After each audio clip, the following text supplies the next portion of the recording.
चंद्रयान 3, जिसके जरिए भारत एक बार फिर से चांद पर उतरने जा रहा है। भारत की चंद्रयान सीरीज का ये तीसरा मिशन होने वाला है। चंद्रयान 1 की सफलता को केवल भारत ही नहीं बल्कि पूरी दुनिया ने सराहा था, जिसने चांद पर पानी तक खोज निकाला। उसके बाद 2019 में चंद्रयान 2 ने थोड़ा हताश जरूर किया, लेकिन उसका ऑर्बिटर आज भी चांद को मैप कर रहा है।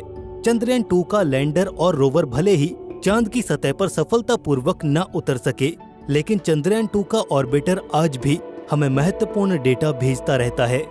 चंद्रयान 2 की असफलता के बाद से ही इसरो ने चंद्रयान 3 पर काम करना शुरू कर दिया था। चंद्रयान 2 की क्रैश लैंडिंग को एकदम डिटेल में स्टडी किया गया ताकि वो गलतियां हम इस मिशन में न दोहराएं।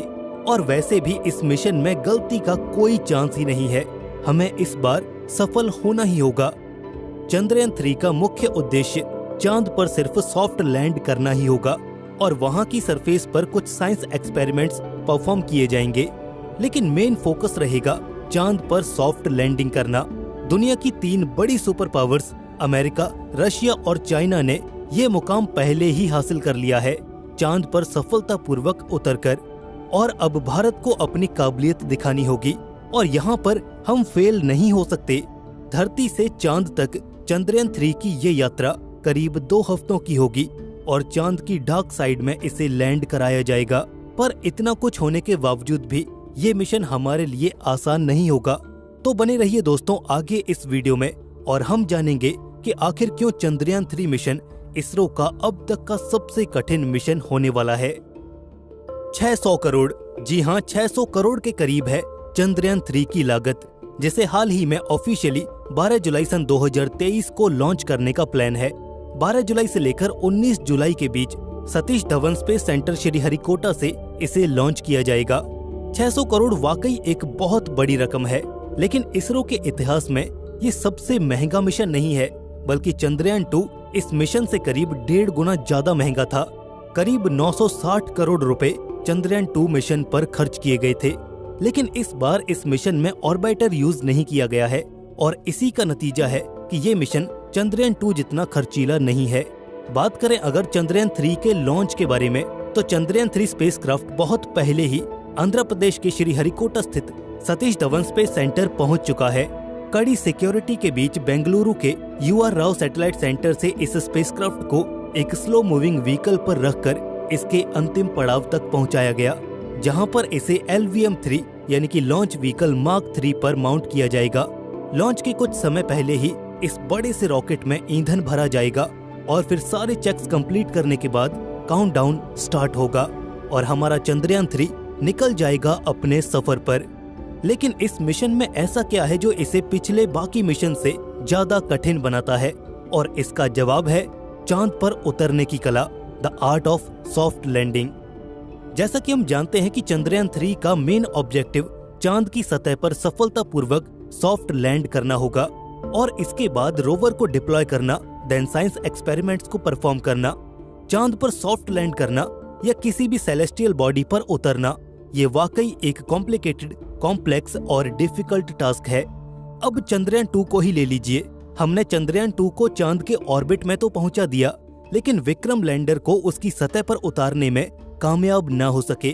चांद पर उतरते हुए सतह से करीब 2.1 किलोमीटर ऊपर ही विक्रम लैंडर के सॉफ्टवेयर में कोई ग्लिच आ गया था और हमारा संपर्क उससे टूट गया। लेकिन यहाँ पर हम अकेले नहीं हैं। चांद पर उतरने से पहले अमेरिका और रशिया न जाने कितनी ही बार फेल हुए हैं। हाल ही के केस देखें तो इजराइल और जापान भी चांद पर उतरते हुए चंद्रयान 2 की ही तरह क्रैश लैंड हो गए। और अगर मार्स की बात की जाए तो आज तक रशिया बहुत ट्राई कर चुका है, लेकिन मार्स पर नहीं उतर पाया। अमेरिका भी मंगल पर उतरते हुए अनेकों बार फेल हुआ। मंगल पर असफलताओं का ये नंबर तो इतना बड़ा है कि उन असफलताओं को मंगल का श्राप कहा जाने लगा। खैर, इसरो ने चंद्रयान 2 के बाद हार नहीं मानी और दोबारा ट्राई करने का मन बनाया। इसरो ने अपनी गलतियों और चंद्रयान 2 से कई ऐसे सबक लिए जिससे हमारे इस तीसरे मिशन में कोई और गड़बड़ ना हो और ये वो सारे मुकाम हासिल कर पाए जो 2019 में हम नहीं कर पाए थे। इसके सॉफ्टवेयर में चेंज किया गया है ताकि ये सारी संभावनाओं को कैलकुलेट करके एक बेहतर डिसीजन ले पाए। इसके सेंसर्स में भी बदलाव किया गया है ताकि आने वाली आपदा और अनएक्सपेक्टेड चेंजेस का तुरंत पता चल सके। इसके साथ ही इसकी रिडंडेंसी और फेलियर या अनएक्सपेक्टेड सिचुएशन को हैंडल करने के लिए भी इसे काबिल बनाया गया है। इस बार मिशन की कॉम्प्लेक्सिटी को कम करने के लिए इसमें ऑर्बिटर की जगह propulsion मॉड्यूल का इस्तेमाल किया गया है और इसका मतलब ये है कि इस मिशन में हम चंद्रयान 2 के ऑर्बिटर को ही इस्तेमाल करने वाले हैं। इस मिशन में सबसे कठिन होगा चांद के साउथ पोल पर उतरना। चांद का साउथ पोल हमारी पृथ्वी से सीधे संपर्क में नहीं रहता और यही वजह है कि इस पर उतरते हुए लैंडर को हम डायरेक्ट पृथ्वी से कंट्रोल नहीं कर सकते। इवन लैंडर से हम डायरेक्ट कम्युनिकेट भी नहीं कर सकते। इसके लिए हमें रिले सैटेलाइट्स का यूज करना पड़ता है। पूरा का पूरा लैंडिंग प्रोसीजर ऑटोमेटेड ही रहता है और यही वजह है कि लैंडिंग के समय आने वाली प्रॉब्लम्स का कंप्यूटर कोई क्रिएटिव सॉल्यूशन नहीं निकाल पाता और मिशन फेल हो जाता है। साउथ पोल पर चांद की सतह उबड़ खाबड़ है। वहाँ पर पहाड़ियाँ और क्रेटर्स भारी मात्रा में मौजूद हैं, जिसकी वजह से एक प्लेन यानी कि लैंडिंग के लिए एक समतल सतह का लिमिटेड अमाउंट ऑफ टाइम में खोज पाना एक बहुत बड़ा चैलेंज रहता है। लैंडर के चांद पर यानी कि साउथ पोल पर लैंड करते समय जब अचानक कोई क्रेटर आ जाता है या कोई पहाड़ी आ जाती है तो लैंडर के सेंसर्स वहां पर कंफ्यूज हो जाते हैं कि सतह पर उतरने के लिए असल में उसे और कितना नीचे जाना होगा और यहीं पर सारी कैलकुलेशन गड़बड़ हो जाती है, जिससे मिशन के फेल होने के चांसेस काफी ज्यादा इंक्रीज हो जाते हैं। और ये कुछ चैलेंजेस हैं जो चंद्रयान 3 के सामने आने वाले हैं, लेकिन इसरो का कहना है कि वो इन सब के लिए तैयार है। अगर आप सोच रहे हैं कि साउथ पोल पर उतरने में अगर इतना ही खतरा है तो आखिर हम वहां जा ही क्यों रहे हैं, तो इसकी बात हमने डिटेल में इस वीडियो में की है। आई बटन पर क्लिक करके आप उस वीडियो को देख सकते हैं। 12 जुलाई सन 2023 को चंद्रयान 3 की लॉन्च डेट फाइनल की गई है। सबसे पहले स्पेसक्राफ्ट पृथ्वी की ऑर्बिट में स्थापित किया जाएगा। कुछ ऑर्बिट पूरे करने के बाद propulsion मॉड्यूल इसे चांद तक ले जाने के रास्ते में इंजेक्ट कर देगा। ये सफर 1 से 2 हफ्तों का रहेगा और आखिर 23 अगस्त को चंद्रयान 3 चांद की डार्क साइड यानी कि साउथ पोल पर लैंड करेगा। चंद्रयान 3 के लिए इसरो ने नासा से भी सहयोग मांगा है और इसके अलावा वियना की नॉन गवर्नमेंटल ऑर्गेनाइजेशन MVA यानी कि मून विलेज एसोसिएशन से भी पार्टनरशिप की है। भारत का ये मिशन सिर्फ भारत ही नहीं बल्कि पूरी दुनिया में साइंटिफिक टेम्परामेंट और यूथ को टेक्नोलॉजी की तरफ ले जाने के लिए प्रोत्साहित करेगा और इसलिए मेरा मानना है कि इस बार इसरो को सफल होना ही होगा। इसके अलावा कोई और चॉइस नहीं है।